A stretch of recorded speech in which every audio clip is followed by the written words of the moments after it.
Jesus says, so in everything do to others what you would have them do to you. For this sums up the law and the prophets. फिर से मैं repeat करता हूँ, so in everything do to others what you would have them do to you. I think this is a very important principle that comes out from the Holy Bible itself. This is commonly referred to as the golden rule. This verse encourages treating others regardless of their beliefs with the kindness and respect one would wish to receive. फिर मैं coat करता हूँ जी Roman, मुझे अंग्रेजी में पढ़ना पड़ रहा है क्योंकि मैं उसकी तर्जुमा नहीं कर सकता इससे पहले कि कहीं और ही कुछ गड़बड़ ना हो जाए, इसलिए मैं उसको उस तरह ही रखना चाह रहा हूँ. Romans 12:18.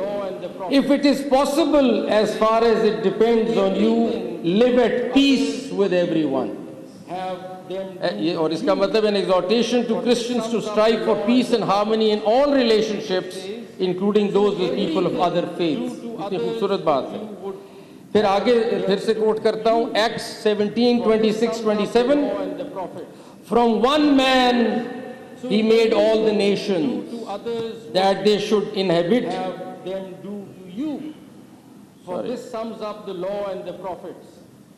I'll just go ahead because I don't think I have the rest of the quote available here. John 4:7-12.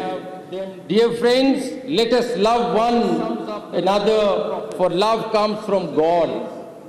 Everyone who loves has been born of God and knows God. Whoever does not love does not know God, because God is love. I think this is beautiful. This is absolutely beautiful. This passage emphasizes that love is an essential attribute of God and His followers, suggesting that true love naturally includes a respect and kindness towards others regardless of their beliefs. So these verses, मैं समझता हूँ इसलिए मैं quote कर रहा था कि these verses are stories that can serve as foundation कि हमारा आपस में एक भाईचारा कैसे होना चाहिए. ये फाउंडेशनल प्रिंसिपल्स हैं इस मोहब्बत के, इस भाईचारे के, और ये हमें ख्याल रखना चाहिए कि को एग्जिस्टेंस कैसे होनी चाहिए. वाहिद फ्लैग है दुनिया का, जिस तरह जस्टिस सैयद मोहम्मद अनवर साहब ने कहा, वाहिद फ्लैग है दुनिया का जिसमें आप लोग रिफ्लेक्टेड है माइनॉरिटीज़. वो जो वाइट पट्टी आप देख रहे हैं झंडे में, वो आप ही का, तो आप ही को जिक्र कर रहा है, आप ही के बारे में सारा कुछ है. सो नेशनल फ्लैग में आप रिकग्नाइज्ड हैं हमारे. We must understand that. और मैं तो इसको आगे चलाता हूँ, मैं कहता हूँ सितारा और चांद भी सफ़ेद ही है ना, सब आप लोग ही हैं. सो आई वॉन्ट टू थैंक, मैं शुक्रिया अदा करना चाहता हूँ इम्प्लीमेंटेशन माइनॉरिटीज़ राइट्स फोरम का कि आपने ये ऑर्गेनाइज़ किया और मुझे मदऊ किया इस कॉन्फ्रेंस के लिए. मैं सैमुअल प्यारा साहब का तो नाम मैं भूल नहीं सकता, उन्होंने बुलाया मुझे. डॉक्टर बिशप आज़ाद मार्शल साहब है यहाँ जो प्रेसिडेंट हैं चर्च ऑफ पाकिस्तान का, इनका शुक्रिया. मुझे बहुत फ़ख्र है इस बात का कि आज, और मैं बहुत हम्बल्ड भी हूँ इस बात पे कि हमारे फॉर्मर चीफ जस्टिस सदक जिलानी, जिनसे हमने बहुत कुछ सीखा और समझा, वो यहाँ हैं. Thank you sir for gracing the occasion. और हमारे जस्टिस सैयद मोहम्मद अनवर साहब जो बहुत ज़बरदस्त किस्म की जजमेंट्स दे रहे हैं, बहुत कुछ इन्होंने प्रोग्रेसिव किया है सिटिंग एट द फेडरल शरीयत court. Thank you for being here and sharing the panel with me. I also want to thank my friend and class fellow, Justice Syed भी हो गए तो खैर है, कोई ऐसी बात नहीं, जस्टिस बाकर रिजवी साहब जो मेरे क्लास फेलो भी हैं. He is here on the panel with me, he is been doing good work. और हमारे साथ आज़म तारड़ साहब, हु इज़ यू नो, हमारे एक रिश्ता ऐसा है फेडरेशन के साथ कि हाइज एंड लोज चलते रहते हैं, लेकिन इनका भी यहाँ होना बड़ी खुशी की बात है. हमारे बार के सदर यहाँ बैठे हैं भट्टी साहब. एक ऐसा रिलेशनशिप है जो साथ साथ ही चलना है हर चीज़ का, बार का और बेंच का, तो इनका होना भी यहाँ बहुत खुशी का मौका है कि आप सब लोग यहाँ हैं. मैं शुरू में ये बताना चाह रहा था कि पाकिस्तान की पॉपुलेशन 90 जो है उसमें 96% तकरीबन मुस्लिम्स हैं, और स्मॉलर पॉपुलेशन में जो हिंदूज़ हैं वो 1.6% हैं, क्रिश्चियंस 1.6% बनते हैं, और सिख्स और बुद्धिस्ट और ज़ोरास्ट्रियंस मिला के एक 1% बनते हैं. लेकिन जो अफसोस की बात है, और मैं क्योंकि तारड़ साहब यहाँ बैठे हैं, federal law minister also and representing the human rights, अब एक फ्रीडम्स हाउस रिपोर्ट है जो बहुत क्रेडिबल रिपोर्ट है 2023 की, वो पाकिस्तान को रैंक करती है एज 1/4, यानी उनके 4 सेगमेंट्स हैं, उसमें वो कहते हैं आप लास्ट सेगमेंट में फॉल कर रहे हैं इन इट्स रिलीजियस फ्रीडम। तो मतलब हम तो इसलिए अब घर में बैठे हैं ना, हमने इसको ठीक तो करना है सारे मामलात को, और आप इधर हैं तो गोश गुजार करना चाह रहा हूँ। सो इट वॉज ऑब्जर्व, मैं कोट करता हूँ from the freedoms report, freedoms house report जो 2023 की है, यूरोपियन यूनियन से तैयार होती है। It was observed that despite constitutional religious freedom guarantees, religious minorities have not been provided effective safeguards against discriminatory legislation, social prejudice, and sectarian violence. Pakistan's religious freedom conditions remain on a negative trajectory, with religious minorities subject to frequent attacks and threats, including accusations of blasphemy, targeted killings, lynching, mob violence, forced conversions, desecration of houses of worship and cemeteries. This needs to change, Mr. Law Minister, this has to change. And we have to do what our Constitution tells us to do. They're all equal, we're all equal, we have same rights, we need to protect them, we need to come out positively and do something about it. And I move forward and I want to say, और मैं आपके साथ जो share करना चाहता हूँ वो ये है कि हमारे इस्लाम में जो माइनॉरिटीज़ के साथ प्यार की कहानी है वो आपके साथ मैं बयान इस वक्त करना चाहता हूँ, क्योंकि बहुत ज़रूरी है हमें समझना कि हमारा अपना मज़हब हमारे इनके माइनॉरिटीज़ के साथ चलने का क्या बताता है, बाकी रिलीजियस कम्युनिटीज़ के साथ चलने का तरीका क्या बताता है। So Islamic teachings on respect for religious minorities have been emphasized by various prominent scholars and thinkers। और मैं आपको कुछ कंटेम्प्रेरी राइटर्स का जिक्र करना चाहता हूँ अभी, जो ऐसे खूबसूरत चीज़ें लिख रहे हैं और बता रहे हैं कि हमें इंक्लूसिविटी, टॉलरेंस कैसे बढ़ाना है और कैसे आगे चलना है। तो मैं शुरू करता हूँ सूरह अल-बकरा से इटसेल्फ, इसी जिसमें आता है कि let there be no compulsion in religion for the truth stands out clearly from falsehood. और इसका मतलब ये है कि बार बार द फाउंडेशनल वर्स जो है वो ये कहती है कि freedom of belief and religion जो है, faith should be a matter of personal conviction without coercion. ये पर्सनल चीज़ है, ये हमें मज़हब हमारा बता रहा है, जो मर्ज़ी अपना रिलीजन रखना चाहता है रखे, ये चीज़ हमें एक्सेप्ट करनी है एज मुस्लिम्स है। Now, teachings and actions of Prophet Muhammad, peace be upon him, हमारे Prophet खुद से towards non-Muslim minorities, particularly Christian and Jews, are pivotal in understanding the Islamic perspective। और मैं आपको थोड़े से मिसालें देता हूँ उनकी ज़िंदगी से, जो उन्होंने बताया कि कैसे minorities के साथ हम डील करते हैं। The Constitution of Medina, one of the earliest and most significant examples of Prophet Muhammad's, peace be upon him, approach to religious diversity and minority rights in the Constitution of Medina. This document established a form of governance that included Muslims, Jews, and other tribal groups within Medina. It outlined the principles of mutual assistance, non-aggression, and freedom of religious practice, effectively creating a pluralistic state where the rights of all citizens, including non-Muslims, were protected. अब इससे ज़्यादा document क्या मैं पेश कर सकता हूँ कि the Constitution of Medina is talking about a pluralistic society where all of us live together। इससे ज़्यादा तो हो ही कुछ नहीं सकता हमारे लिए, कोई मिसाल, कोई एग्जाम्पल या कोई सोर्स ऑफ नॉलेज नहीं हो सकती। फिर the Holy Prophet, peace be upon him, in covenants with Christian communities, entered into several covenants with Christian communities, guaranteeing them the freedom to practice their religion and the protection of their churches and clergy। अभी case की बात हो रही थी, पेशावर वाले case की, कि church को डैमेज किया। अभी मैं जड़ावाला पे आता हूँ जहाँ चर्चेस डैमेज किया आपने। ये देखें हमारे प्रॉफिट क्या कह रहे हैं। An example is the covenant with the Christians of Najran, in which he assured them that their church property conditioned to their faith and their rights would not be altered। So this is what our prophet is saying, that we will not touch their churches।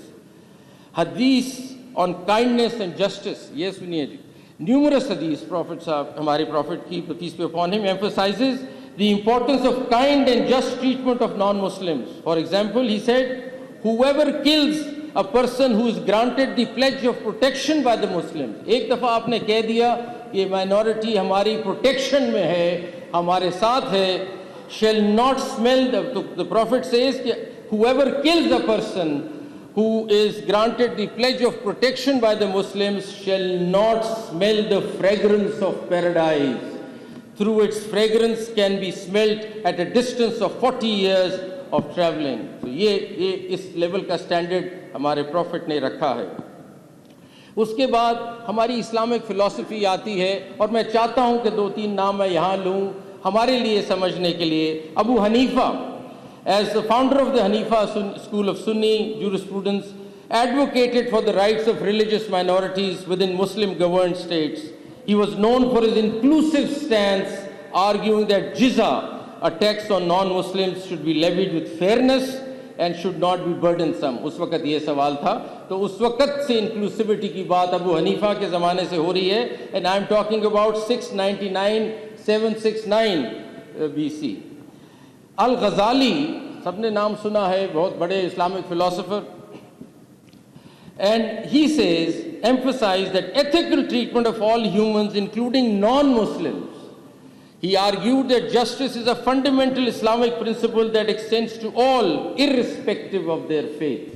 तो हम कहना मैं ये चाह रहा हूँ कि हम कहाँ से अपनी नॉलेज ड्रॉ करते हैं? कुरान से, सुन्ना से, फिर हमारे सारे इस्लामिक फिलोसोफर से सारी बातें कर रहे हैं कि इकट्ठे रहना है, नॉन मुस्लिम्स का ख्याल रखना है, प्यार और मोहब्बत से चलना है. So there is a whole history behind where we coming from, और उसको हमें भूलना नहीं चाहिए.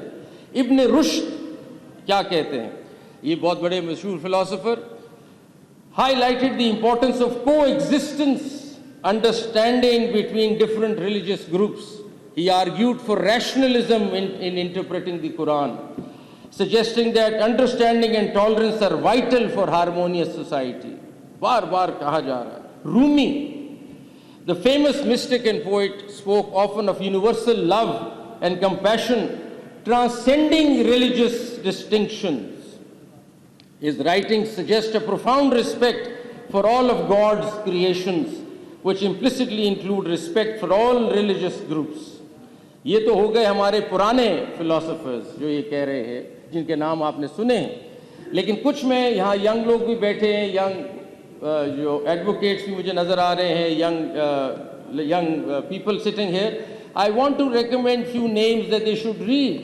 दैट जो कंटेम्प्रेरी थॉट है, इस्लामिक कंटेम्प्रेरी थॉट दुनिया में, उनके लीडर्स कौन से हैं, थॉट लीडर्स क्या बात कर रहे हैं आज. सबसे पहले मैं नाम लूँगा तारिक रमज़ान का. Is a big name, a prominent Swiss academic, मुस्लिम है, स्विट्जरलैंड में एकेडमिक हैं और फिलोसोफर है. रमज़ान साहब एम्फसाइज करते हैं the need for Muslims in the modern world to engage in a contextual interpretation of Islamic texts. He advocates the full citizenship rights for all individuals regardless of their faith, arguing that historical context of dhimmi and jizya, जो पहले जिज़िया लिया जाता था, should not be applied today. Ramadan promotes an understanding of Islam that supports pluralism and mutual respect among diverse religious communities. उनका एक coat है जो मैं करना चाहता हूँ, आपके सामने पढ़ना चाहता हूँ. The true strength of pluralism lies not in discussions where we agree, but in how we manage our disagreements. आप कैसे डिसएग्री करते हैं, that is the beauty of your governance. And the law minister is again here and I keep coming back to you. It's the way we disagree which shows our character. ये खाली ये कहना कि pluralism आ जाएगा, ऐसे नहीं आएगा, ये स्पेस लानी पड़ेगी लाने के लिए. The other philosopher contemporary that I would recommend, and please read him, is Khalid Abou El Fadl. ये बिल्कुल मॉडर्न है. Is a professor at UCLA and leading authority on Islamic law. He says, and he argues against traditionalist views that impose restrictive measures on non-Muslims. He champions a compassionate and morally inclusive interpretation of Sharia that emphasizes justice and human dignity for all. Justice for all, जो हमने पहले भी सुना. Al-Fadl criticizes interpretations of Islam that marginalize religious minorities and advocates for equality and justice as the foundations of Islamic governance. Then I want to take you to another thought leader of the world today, and that's Abdullah bin Baya, a scholar from Mauritania. He argues, He has spoken extensively about the need for coexistence, mutual respect between Muslims and non-Muslims, emphasizing that Islamic teachings must promote peace and common ground.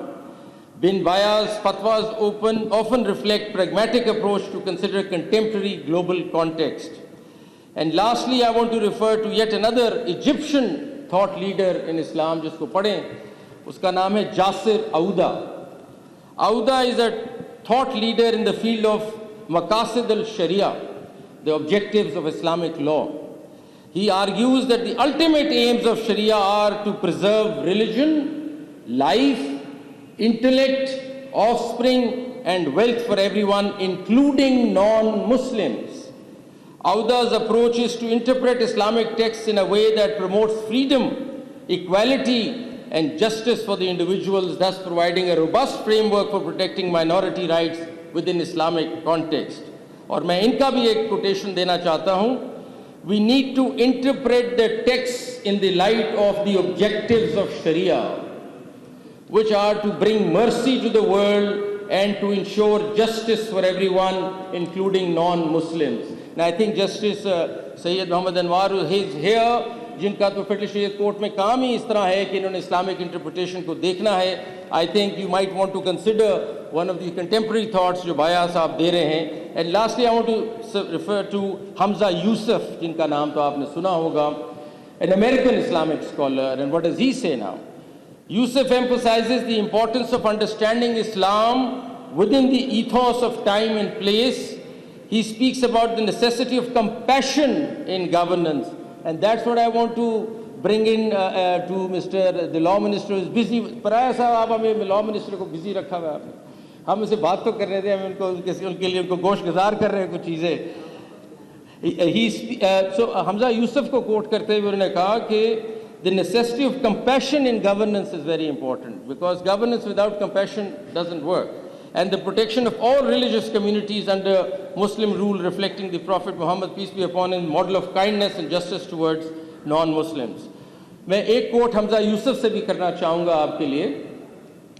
Living together with respect and tolerance is a must, not a choice. It is an essential part of coexistence, and coexistence is a requirement for human survival. ये बहुत ज़रूरी है. Please coexistence और tolerance बहुत ज़रूरी aspects हैं. हमारे legal framework में पहले कोट हो गया है. हमारे फाउंडर मोहम्मद अली जिन्ना साहब ने बहुत ज़बरदस्त ये बात की है. सैयद मोहम्मद अनवर साहब ने पढ़ी. मैं दोबारा रिपीट करना चाहता हूँ, because I think this is so strong that we must listen to it repeatedly. और ये उन्होंने 11 अगस्त 1947 में कायदे आज़म मोहम्मद अली जिन्ना साहब ने कहा. अब इनसे ज़्यादा वर्ड्स हम कहाँ से लाएंगे और कहाँ से गाइडेंस लें हम अपने आगे चलने के लिए? ये बीकन ऑफ लाइट ही है ना सारे जो मैं आपके सामने कहा. ये हमारी हिस्ट्री है, ये हमारा पास्ट जो हमें कह रहा है कहाँ जाना है, लेकिन हम जा नहीं रहे वहाँ. सुनिए कायदे आज़म साहब क्या कहते हैं. You are free to go to your temples, you are free to go to your mosques or to any other place of worship in the state of Pakistan. ये क्या आया हो रहा है ऐसा? ये सोचिए. You may belong to any religion or caste or creed. That has nothing to do with the business of the state. That has nothing to do with the business of the state. This is very important. We are starting with the fundamental principle that we are all citizens and equal citizens of one state. All the minorities sitting here are equal citizens of the state, says the Constitution. मैं नहीं कह रहा, आइन of Pakistan कह रहा है सब बराबर हैं. पता नहीं क्यों हमने डिफरेंसेस क्रिएट किए हैं. नेशनल फ्रेमवर्क में मैं ज़्यादा आगे नहीं जाऊंगा. मैं ये कहना चाहूँगा before I come to the fact कि जुडिशरी ने बहुत एक हमारे आइन की शिकें पढ़ ली गई हैं. मैं आपको उस पर बोर नहीं करूँगा फर्दर. उसमें बहुत रोबस्टली प्रोटेक्शन एक्स्ट्रा दी गई है कि ख्याल रखें माइनॉरिटीज़ का, ख्याल रखें इनसे टैक्स नहीं लेना अगर वो टैक्स किसी रिलीजियस पर्पस के लिए इस्तेमाल हो रहा है. ख्याल रखें पब्लिक प्लेसेस में इनका, हर जगह ख्याल रखें. ये कॉन्स्टिट्यूशन हमारी कहती है. और मैं ये भी इधर कहना चाहूँगा कि जुडिशरी ने, स्टेट ने भी अपना रोल प्ले किया है, लेकिन स्टेट के अंदर जुडिशरी ने बड़ा रोबस्ट जूरिस्प्रूडेंस दिया है. जैसे जिलानी साहब यहाँ बैठे हैं, जिनकी जजमेंट से सब आगाज़ होता है और काम शुरू हुआ. उसके बाद हम लोगों ने भी कोशिश की इन्हीं के कदमों में आगे चलने की, और कुछ जजमेंट्स आई जिनका जिक्र अभी सब ने किया, मैं उसमें ले जाना नहीं चाहता आपको। तो जुडिशरी ने बड़े रोबस्टली इन्हीं फंडामेंटल राइट्स को कहा कि आए प्रोटेक्ट करें, और ये प्रोटेक्शन होनी चाहिए और प्रोटेक्शन देनी चाहिए।